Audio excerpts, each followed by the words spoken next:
Benvenuti su Voce Strumento Interiore. Siamo sempre al capitolo 3, dopo aver parlato delle gambe in automatico andiamo a vedere che cosa succede al bacino.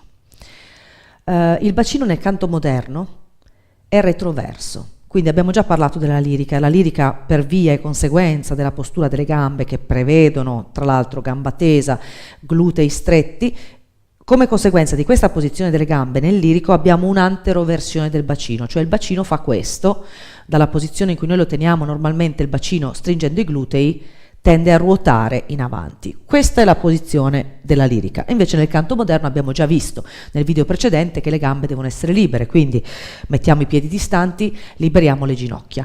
Già questa cosa di piegare leggermente le ginocchia e tenerle libere e basculanti implica che il bacino si stia retrovertendo, cioè si stia leggermente girando all'indietro. Infatti, come potete vedere, lo vediamo di nuovo, nel momento in cui io libero le ginocchia, il bacino tende a retrovertirsi. Quindi il bacino è retroverso. Cosa vuol dire? Potete provare con l'allievo.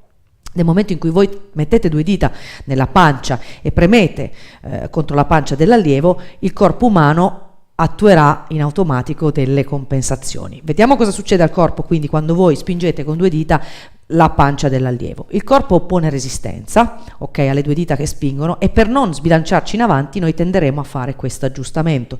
Quindi spingendo contro la pancia dell'allievo, l'allievo si troverà quasi in automatico a riassettare il proprio baricentro in verticale e automaticamente a retrovertire il bacino.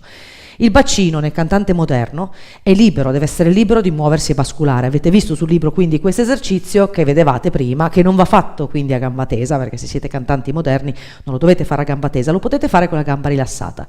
Possiamo quindi fare delle oscillazioni del bacino a destra o a sinistra.